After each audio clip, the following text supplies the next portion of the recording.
আসসালামু আলাইকুম, স্বাগত জানাচ্ছি ডিডিবি নিউজ 24 এর আন্তর্জাতিক সংবাদে। সংবাদের শুরুতেই থাকছে সংবাদ শিরোনাম। পুতিনের হাত ধরে মহাকাশে ইরান, উদ্বেগে পশ্চিমা বিশ্ব, নেতানিয়াহুর কপালে চিন্তার ভাঁজ। ইসরায়েল পুরো অঞ্চলকে অস্থিতিশীল করার চেষ্টা করছে, মন্তব্য এরদোয়ানের।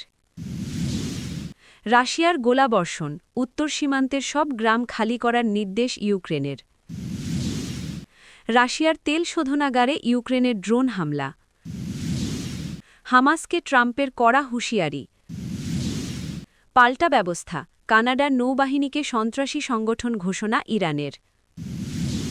এতক্ষণ শুনছিলেন সংবাদ শিরোনাম, এখন থাকছে বিস্তারিত। পুতিনের হাত ধরে মহাকাশে ইরান, উদ্বেগে পশ্চিমা বিশ্ব। নেতানিয়াহুর কপালে চিন্তার ভাঁজ। পশ্চিমা বিশ্বের কড়া নজরদারি ও দখলদার ইসরায়েলের চোখ রাঙানি, সবকিছুকে বুড়ো আঙুল দেখিয়ে মহাকাশের বুক চিরে উৎক্ষেপণ হল ইরানের ৩টি কৃত্রিম উপগ্রহ। একের পর এক নিষেধাজ্ঞার পাহাড় ডিঙিয়ে মস্কোর বন্ধুত্বের হাত ধরে মহাকাশে নিজেদের শক্তিমত্তার জানান দিল তেহরান। পারমাণবিক কর্মসূচি নিয়ে বৈশ্বিক চাপের মুখে থাকা দেশটি যেন স্পষ্ট বুঝিয়ে দিল, নিষেধাজ্ঞার শৃঙ্খল তাদের প্রযুক্তিগত অগ্রযাত্রাকে থামিয়ে রাখতে পারেনি। সাম্প্রতিক বছরগুলোতে কক্ষপথে স্যাটেলাইট স্থাপনে বন্ধুরাষ্ট্র রাশিয়ার ওপর ধীরে ধীরে নির্ভরতা বাড়িয়েছে ইরান। এরই ধারাবাহিকতায় রাশিয়ার সাহায্যে মহাকাশে ৩টি স্যাটেলাইট উৎক্ষেপণ করেছে দেশটি। ইরানের রাষ্ট্রীয় সংবাদ সংস্থা ইরনা জানিয়েছে, রাশিয়ার সহায়তায় মহাকাশে পাঠানো ৩টি স্যাটেলাইট হল পায়া, জাফর-2 এবং দ্বিতীয় কাউসার। এই স্যাটেলাইটগুলো মূলত পৃথিবীর নিম্ন কক্ষপথে অবস্থান করে কৃষি, প্রাকৃতিক সম্পদ ও পরিবেশ পর্যবেক্ষণের কাজে ইরানের বিজ্ঞানীদের সহায়তা করবে।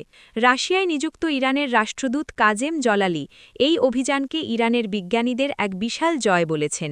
রাষ্ট্রীয় টেলিভিশনে দেওয়া এক সাক্ষাৎকারে তিনি বলেন, সব নিষেধাজ্ঞা ও হুমকির মধ্যেও এই স্যাটেলাইটগুলো ইরানি বিজ্ঞানীরাই নকশা করেছেন এবং তৈরি করেছেন।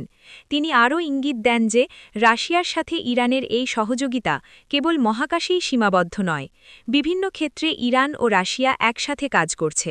তার মধ্যে কিছু বিষয় প্রকাশ্যে আনা হলেও অন্য ক্ষেত্রগুলো তারা গোপনই রাখতে চান। মূলত ২০২২ সালে ইউক্রেন যুদ্ধের সূচনার পর থেকেই ইরান ও রাশিয়ার বন্ধুত্ব এক নতুন উচ্চতায় পৌঁছেছে।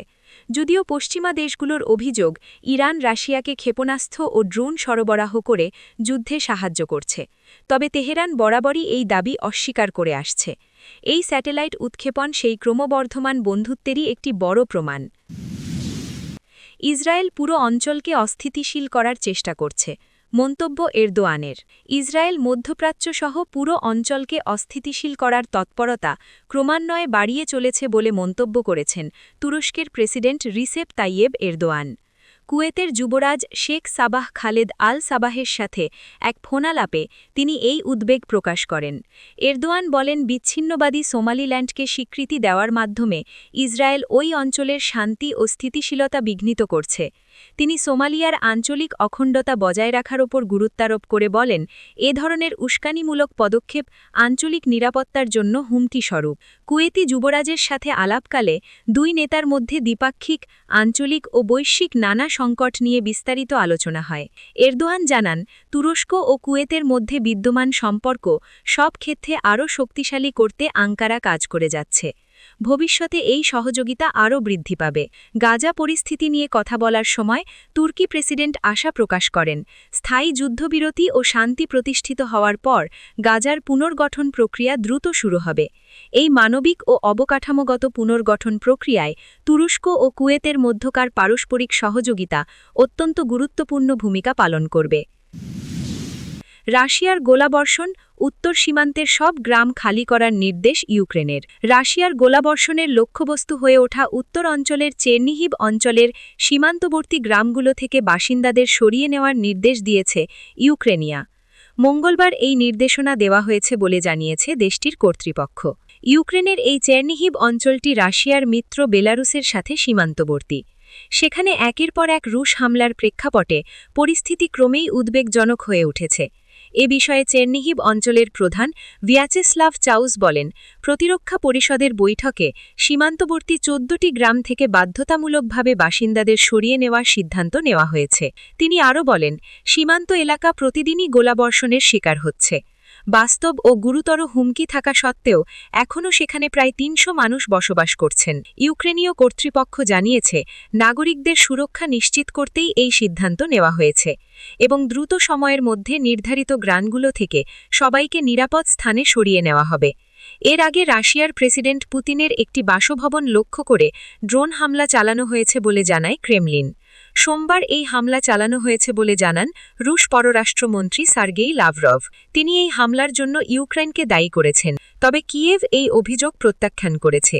লাভরভ বলেন, রাশিয়ার নভোগ্রড অঞ্চলে এই হামলা চালানো হয়েছে। এই হামলার ফলে ইউক্রেন যুদ্ধ বন্ধে চলমান শান্তি আলোচনায় রাশিয়ার অবস্থান পুনর্বিবেচনা করা হবে। হামলায় কোনো ক্ষয়ক্ষতি বা প্রাণহানি হয়নি বলে উল্লেখ করে তিনি বলেন, এই হামলার জবাবে রুশ বাহিনী পাল্টা হামলার প্রস্তুতি নিচ্ছে। রাশিয়ার তেল শোধনাগারে ইউক্রেনের ড্রোন হামলা। রাশিয়ার দক্ষিণাঞ্চলের একটি গুরুত্বপূর্ণ তেল শোধনাগারে ড্রোন হামলা চালিয়েছে ইউক্রেনের সেনাবাহিনী। এতে শোধনাগারটির বিভিন্ন স্থাপনায় আগুন ধরে যায় এবং সেখানে দায়িত্ব পালনরত ২ জন কর্মী আহত হন। হামলার লক্ষ্যবস্তু ছিল ক্রাসনোদার অঞ্চলের কৃষ্ণসাগর উপকূলে অবস্থিত তুয়াপস অয়েল রিফাইনারি। ইউক্রেনের ভূখণ্ড থেকে শোধনাগারটির দূরত্ব প্রায় ৩৫০ কিলোমিটার। রুশ সেনাবাহিনীর ক্রাসনোদার শাখা টেলিগ্রামে দেওয়া এক বিবৃতিতে জানায়, ড্রোন হামলার পর শোধনাগার ও আশপাশের প্রায় ৩,২২৯ বর্গফুট এলাকা জুড়ে আগুন ছড়িয়ে পড়ে। দ্রুত আগুন নিয়ন্ত্রণে আনা হলেও উল্লেখযোগ্য ক্ষয়ক্ষতি হয়েছে বলে স্বীকার করা হয়, তবে ক্ষয়ক্ষতির সুনির্দিষ্ট পরিমাণ জানানো হয়নি।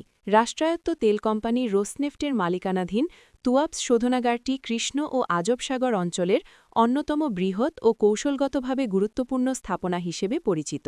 ইউক্রেনের সামাজিক যোগাযোগ মাধ্যমে হামলার খবরটি গুরুত্বের সঙ্গে প্রচার করা হচ্ছে। সেখানে প্রকাশিত ভিডিওতে রাতের আধারে শোধনাগার এলাকায় ব্যাপক অগ্নিকাণ্ডের দৃশ্য দেখা গেছে।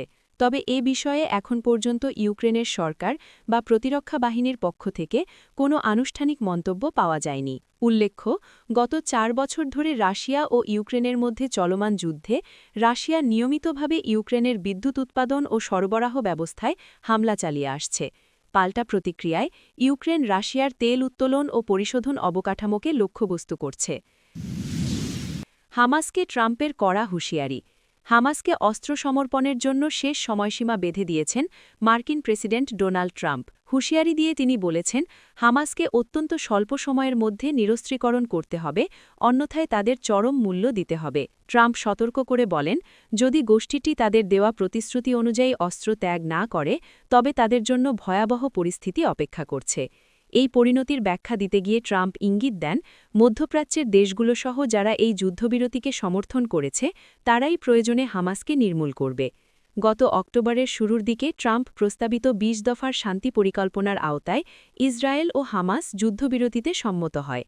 এই পরিকল্পনার মূল শর্তই ছিল হামাসের নিরস্ত্রীকরণ এবং গাজা থেকে ইসরায়েলি সেনা প্রত্যাহার। সংবাদ সম্মেলনে ইসরায়েলি সেনা প্রত্যাহারের বিষয়ে জানতে চাওয়া হলে ট্রাম্প একে একটি ভিন্ন বিষয় হিসেবে অভিহিত করেন। তিনি দাবি করেন, ইসরায়েল এখন পর্যন্ত শান্তি পরিকল্পনার প্রতিটি শর্ত শতভাগ মেনে চলেছে। অন্যদিকে হামাস তাদের সশস্ত্র সংগ্রাম চালিয়ে যাওয়ার অধিকারের পক্ষে অনড় থাকলেও যুদ্ধবিরতি চলাকালীন অস্ত্র জমিয়ে রাখা বা নির্দিষ্ট সময়ের জন্য তা ত্যাগের বিষয়ে আলোচনার সুযোগ রয়েছে বলে জানিয়েছে। হামাসের সশস্ত্র বাহিনী সোমবার এক বিবৃতিতে জানিয়েছে, তারা ইসরায়েলি বাহিনীর পক্ষ থেকে বারবার নিয়ম লঙ্ঘনের অভিযোগ থাকা সত্ত্বেও যুদ্ধবিরতির প্রতি অঙ্গীকারবদ্ধ রয়েছে। তবে দখলাধিকার বজায় থাকা অবস্থায় কোনোভাবেই তারা পুরোপুরি অস্ত্র সমর্পণ করবে না বলে সাফ জানিয়ে দিয়েছে। পল্টা ব্যবস্থা, কানাডার নৌবাহিনীকে সন্ত্রাসবাদী সংগঠন ঘোষণা করেছে ইরান। পল্টা পদক্ষেপ হিসেবে কানাডার নৌবাহিনীর রয়্যাল ক্যানেডিয়ান নেভিকে সন্ত্রাসবাদী সংগঠন ঘোষণা করেছে ইরান। মঙ্গলবার এক বিবৃতিতে এ তথ্য জানিয়েছে ইরানের পররাষ্ট্র মন্ত্রণালয়। বিবৃতিতে বলা হয়, ইরানের বিপ্লবী গার্ড বাহিনীকে সন্ত্রাসবাদী সংগঠন হিসেবে কালো তালিকাভুক্ত করেছে কানাডা। এর প্রতিশোধ হিসেবেই কানাডার নৌবাহিনীর বিরুদ্ধে এই পদক্ষেপ নেওয়া হয়েছে। ইরান দাবি করেছে, আইআরজিসিকে সন্ত্রাসবাদী সংগঠন হিসেবে ঘোষণা করা আন্তর্জাতিক নিয়মের মৌলিক নীতির পরিপন্থী। ইরানের পররাষ্ট্র মন্ত্রণালয়ের বিবৃতিতে আরও বলা হয়, পারস্পরিকতার নীতির আওতায় ইরান রয়্যাল ক্যানেডিয়ান নেভিকে সন্ত্রাসবাদী সংগঠন হিসেবে চিহ্নিত ও ঘোষণা করছে। তবে এই ঘোষণার ফলে কানাডার নৌবাহিনীর ওপর কী ধরনের প্রভাব পড়তে পারে সে বিষয়ে বিস্তারিত কিছু জানানো হয়নি। উল্লেখ্য, গত ১৯ জুন ২০২৪ সালে কানাডা আনুষ্ঠানিকভাবে ইরানের ইসলামিক রেভলিউশনারি গার্ড কর্পসকে সন্ত্রাসবাদী সংগঠন হিসেবে ঘোষণা করে। এর ফলে আইআরজিসির সদস্যদের কানাডায় প্রবেশ নিষিদ্ধ হয় এবং কানাডার নাগরিকদের জন্য ওই বাহিনী বা এর সদস্যদের সঙ্গে যে কোনো ধরনের লেনদেন অবৈধ হয়ে যায়। এছাড়া কানাডায় আইআরজিসি বা এর সদস্যদের কোনো সম্পত্তি থাকলে তা জব্দ করার বিধানও কার্যকর হয়। কানাডা সরকার অভিযোগ করেছে, আইআরজিসি ইরানের ভিতরে ও বাইরে মানবাধিকার লঙ্ঘনে ধারাবাহিকভাবে জড়িত এবং আন্তর্জাতিক নিয়মভিত্তিক ব্যবস্থাকে অস্থিতিশীল করতে আগ্রহী ভূমিকা পালন করছে। কানাডার এই সিদ্ধান্তের পেছনে অন্যতম কারণ হিসেবে উল্লেখ করা হয়েছে ফ্লাইট PS-1750 ভূপাতিত হওয়ার ঘটনা। ২০২০ সালের জানুয়ারিতে তেহরান থেকে উড্ডয়নের পরপরই ওই বিমানটি ভূপাতিত হয়। এতে ১৭৬ জন যাত্রী ও ক্রু নিহত হন, যাদের ৮৫ জন ছিলেন কানাডার নাগরিক ও স্থায়ী বাসিন্দা। পরে আইআরজিসি স্বীকার করে যে তাদের বাহিনী ওই বিমানটি ভূপাতিত করেছিল, তবে তারা দাবি করে নিয়ন্ত্রকরা ভুলবশত বিমানটিকে শত্রু লক্ষ্যবস্তু হিসেবে চিহ্নিত করেছিল। এর আগে ২০১২ সালে কানাডা ইরানের সঙ্গে কূটনৈতিক সম্পর্ক ছিন্ন করে। সে সময় ইরানকে বিশ্বপ্রান্তির বৃহত্তম হুমকি হিসেবে আখ্যা দেয় অটাওয়া। এদিকে ইরানের প্রধান শত্রু মার্কিন যুক্তরাষ্ট্র ২০১৯ সালের এপ্রিলে আইআরজিসিকে বিদেশি সন্ত্রাসবাদী সংগঠন হিসেবে তালিকাভুক্ত করে। গত মাসে অস্ট্রেলিয়াও একই সিদ্ধান্ত নিয়েছে।